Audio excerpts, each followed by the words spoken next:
A more organized aberration came where the English tried to educate Indians the way they want. They said they may be brown of skin, but they must think like us. Their values must be what ours are. Almost every day, I never came home without being beaten for something. So this effort is very appreciative. In many ways, it is positive.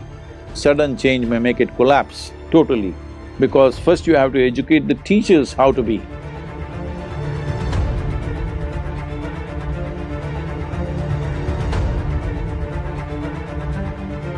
In a much-needed move, the government of India recently announced sweeping changes in the education policy for the first time in 34 years. I am keen to know your review of the new policy. Well, India's education for millennia was conducted in a certain way, where education was designed to integrate you into life process, without life process overwhelming you, that everybody had freedom to choose. Probably if you look back 1,000 or 1,500 years ago, the only culture on the planet where nearly 90 to 95% of the women were literate is India. Nowhere else this happened that long ago. Education is very, very recent for women in the rest of the world. I'm telling you, all ladies, recently educated. But education was part of both male and female populations in India for a very long time, which changed in the last 600 to 800 years because of aberrations that happened to that culture. And about 150, 200 years ago, a more organized aberration came where the English tried to educate Indians the way they want. Very clearly they defined it, they had no ambiguity about what they wanted. They said they may be brown of skin, but they must think like us. Their values must be what ours are. Like this they went on. Schooling system was very, very cruel. Similar things have happened in America for the Native Americans. The English education was a cruel system of trying to contain a child in a room and beaten for 12 years with some rubbish that doesn't mean anything to him. I escaped. So this happened in India in a much larger scale and organization than the way it happened here. So when this happened, what was their intent of educating the Indian populace? The only thing is, they found Indians were very good with mathematics, languages, because everybody spoke 4, 5 languages, they could pick up any language easily, and they're very good without using even their fingers, without using paper. Even today it is true, I think the present generation is completely losing it because of the gadgets. Otherwise, when we are growing up, even today, we can count things, multiply things, divide things in our mind without using any other instrument. So they found this very valuable, they thought these guys will make good clerks and accountants for Her Majesty's service, because the ambition was to take the entire world. And you needed very docile, honest, hard-working people who will never rebel, who don't have bloodthirstiness in them, who are very calm, who will never organize revolutions or anything. They will just do their work. You put them in slavery, they will think this is their karma and they will just do that also well. When they saw this attitude, they thought of all the nations they had colonized at that time. India looked like an ideal place to educate and make sure this whole enterprise of what do you call this? This whole enterprise of imperialism will be staffed by Indians, and it was. Even a large part of British army, both in World War I and World War II, was Indian soldiers who fought for 50 paisa a day. You understand? They did not even give them shoes. They were just wearing sandals, Indian Jodhpuris, and they were in the trenches in France, and nearly some 150,000 men lost their toes and their feet because they were in ice-cold temperatures with no shoes. So they found, in spite of that, they fought with minimal food because they were told to fight, because this thing is there in India. If you take something from somebody, the present-day Indians may be losing it, but generally, traditionally, it is called as, I have eaten something from you, that means I'll always do the best for you. Suppose you give me one day's food, that's it. Only one day you fed me in my life, I'll always remember that and always serve you in the best possible way for that one thing. So this is called namak, that I've eaten the salt from your hands. Because this comes from the understanding of Runanubandha, if I've taken salt from your hands, that means we are one. So they use this in a big way and educated Indians the way it is necessary to fill all the clerical and accounting posts across the world, which they fulfill pretty well. But in this education process, the most important thing is obedience, not intelligence, not ingenuity, not unfolding of individual genius. It is obedience. You must obey, otherwise you'll be punished. This was brought in. Maybe in the current generation, according to the Indian laws, you can't beat a child in the school, but when we were growing up, why should I tell you all this? I don't think… almost every day, I never came home without being beaten for something. Like this, sometimes they get cruel like this on the knuckles, tamal, tamal. So I went there only when it was absolutely necessary, because what are… what are they trying to do? So, this education system mildly was transformed in 50s and 60s, a little bit of change, but didn't have the courage to shift it totally, because changing a whole system can lead to collapse. Did not have the wherewithal and the money and the finances to do it. I'm glad, though it took so much time, at least now it's happening. I feel it should have happened much earlier. We could have done this in 90s, but it came to 2020 and now we are making changes. If you ask me personally, I'm very appreciative of the changes that have happened, but I'm not satisfied because I would like more drastic changes. First thing is liberate the children from this tyranny. Everybody is talking about… even day before yesterday, I was in conversation with a minister. Well, if a child goes to farm with his father and learns how to farm, this is called as child labor, and the father can be arrested because he took his son and made him work there. But school is a horrible labor, in my experience it was.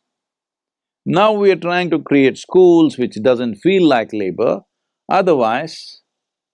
and it's a tyrannical labor, because this moment you tell me you learn this language, I'm just beginning to read and understand, tong, you ring a bell and you say, suddenly I learn mathematics, and tong, I learn chemistry, tong, I learn physics, and tong, a stupid guy comes and tells me moral education. Well, this is tyranny of the worst kind. At your whim, you try to change and shift the child's focus from this to that to this. You think this is bloody schooling, this is a bloody factory which doesn't produce anything significant. This is a factory designed to feed other factories. The whole education system is designed Unfortunately, to cater to the economic engine that is running, which is your personal interest, it's not child's interest. Education should be about blossoming a human being to their fullest. Well, this may sound too idealistic. Are we capable of doing this in the nation? Should we not produce accountants? Should we not produce engineers? Should we not produce medical sciences? Yes, we should. I'm not questioning it. Tell me, at the age of 6 or 7, you are trying to understand how, let us say, how hydrogen and oxygen comes together and becomes water. Tell me, did you really understand or did you just start believing it? So you're propagating a new religion. Nobody understood how 2 parts of hydrogen and 1 part of oxygen became water at the age of 7 or 8. Even now you have not understood, as far as I'm concerned. I have not. So you just start believing it. So if all you want to do is propagating a new religion, which doesn't get you anywhere, well, all the best. At least now there is an effort to make this more relaxed, that what is said in the school is not absolute. School provides an ambience for the child to interact with his own age group and also develop a thirst for knowing. This is all a school should do, to inject a new level of thirst to know something every day, new. And of course, information and other things are available, especially today, in today's world where information is everywhere. Propagating information is no more a school. A school should become largely an inspirational place. Information is available everywhere. What human wisdom could not do, it looks like the virus is doing. Now suddenly everybody's I've been talking about this incessantly for the last 10, 12 years. It is time, there is nothing being taught in the school. The only purpose, our schools are like this, we don't have trained teachers. Only people who are well educated, who are well behaved, who are well cultured, creating an atmosphere of inspiration and nurture, so that they don't take to wrong things. They don't take to anything which is damaging to their life. That's all the concern is. Rest of it, let them grow up. First of all, these words which have gotten implanted into human psyche and in the languages, it's only in America I hear this. When I ask people something about their background, they say, I was raised Jewish, I was raised Catholic. Why are you being raised? Only cattle are raised.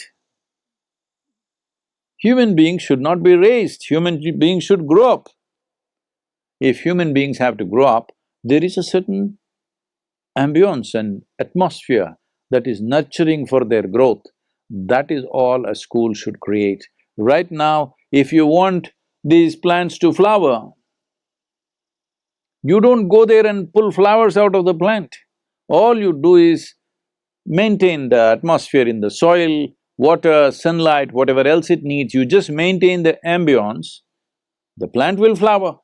You cannot make it flower. Right now, school looks like you want to pull flowers out of people's heads or whatever else. No, you're only interested in pulling money out of their heads. Because the entire damn world has become economy, economy, economy, all right? Economic system is here to serve humanity. Humanity is not here to serve the economic system. I think that's in that sense, without disrespecting unfortunate loss of life and suffering that people are going through, our hearts are with you for that. But in terms of relegating the economic system to secondary level from being a primary thing has been in some way achieved by this virus. Right now, staying alive and staying healthy is more important than how much bank money you got. It's a very good happening for the human beings. This should have happened of our own wisdom, which is what these centers are, where nobody is thinking money. We are living in a way that there are many people who are living with me who not thought money for the last 10, 20 years, because money doesn't mean anything to them. I've developed people around me that if you put a you know, you open up the Federal Bank to them, they'll walk in thinking, what is there to read? It's not even a library. Because it doesn't mean anything to them, because what money can buy doesn't matter to them. Of course, we all eat, all this is there, but for that you don't have to run such a horribly destructive economic engine which is just ripping the life out of this planet. So, in this, if you want to correct this can't be corrected by crippling the economy, this can only be done by transforming our education system. So, this effort is very appreciative, in many ways it is positive, but still, for me, it is still coming from too much fear. In a controlled way, little shift is happening. But maybe there are practical problems, I understand that, because in India, millions of children, probably around… if… in Tamil Nadu alone, there are about 15 million children in school, I think. No, I'm sorry. No, that's wrong. In Tamil Nadu, in the government schools in Tamil Nadu, there are 1 million children in the government schools. A similar number is there in the private schools, so approximately maybe around 2.2 million children in Tamil Nadu. All over the country, in 28 states, there must be at least 70 to 100 million children in schools. If you take them up to high school, probably up to 120 million children are in school. So the changes that you make for such a large structure, you will have to make it carefully. But I only hope I have also given my insights into education, what needs to happen, and hope in a… in a calibrated manner, more changes will come in the coming years, because to absorb these changes, for many schools to absorb these changes, to create the necessary staff, to create the necessary infrastructure, it may take 2, 3 years before they're able to implement what changes they have made, which are significant. One important change that has happened which is good is children can pursue education, they can break it, and again they can come back, which already is there in this country, I think, but otherwise, in India, if you break your education, you're finished. That's the end of your education, you never come back. So now there are options that you can take a break and again you can come back. You went through little madness for 1 year, so you dropped, but now again you got to your senses, you want to get back to school. That possibility has opened up, which is a great thing. That is a very significant change. A certain number of children are committing suicide, unable to bear the pressure, because in India, if you get 99% in your examination, your parents will ask, where is the other 1%? What happened? What did you do with that 1%? So the pressure of performance, where in the Delhi University, children who got 100% don't get seats for graduation courses, because there are so many people who got 100%. So essentially, the most significant aspect of this change that has happened in education policy is from rote learning to a more creative way of thinking and applying themselves, which is very significant. I think it's a good change. Can we make all these changes effective for all these 100 million children plus instantly? I don't think so, but it'll take time, it's a good move. I would have expected a little more. One thing I wanted from the government, which I've been pitching for, especially for higher education, is release them. Let the private people do whatever they want. Do not control the private schools. Government schools, you decide what to teach, that's up to you. But private schools, release them in such a way. I actually told this to the leaders of the nation. I said, see, I will teach nonsense and I will charge 1 million. But the parents love it, children love it. What is your problem? Where did this come that administration starts thinking, you love the children more than the parents? Where did this come from? That you're concerned about the well-being of the child more than the parents. Well, there are ignorant parents, they may induce them into all kinds of things. Yes, that much protection you must give, but you must not assume that there are many parents who will take children in the wrong way. If they're drinking, they'll take them into drinking, if they're drugging, they'll take them into drugging, whatever compulsions they have, they will initiate their children into same compulsions, and there are any number of parents who will enslave their children for their own… This thing, parents are not above board completely. Any number of parents have horribly enslaved their own children. So in that sense, the state has to be active and vigilant about it, that is understood, but still, what I'm saying is easier than done. I'm not trying to say they're wrong. All I'm saying is, we must continue to change. This is not like an absolute change has been done and we've achieved something. We must continue to change. Every few years, more and more relaxation should happen. Education should become a joyful choice, not a compulsive extruder out of which you have to come out in a certain shape. This needs to happen everywhere in the world. In India, it's necessary because it's a massive population. We need to bring a possibility where education builds beautiful human beings, not soldiers. Well, soldiers have become necessary in the world only because we have created a world full of confrontation. At least within the given society, we can avoid the soldiers. At the national borders, unfortunately, we still need soldiers. This also would go if economic disparity in the world largely gets equalized either by everybody going up or everybody coming down, one way or the other. If there is economic disparity goes away, you will see national borders will not mean much. That needs to happen. But we are doing everything possible to see that doesn't happen quickly, because imperialism is being practiced in so many ways, in so many subtler ways than before. And new forms of imperialism is being developed in various parts of the world. So, evolution of individual human being is most important.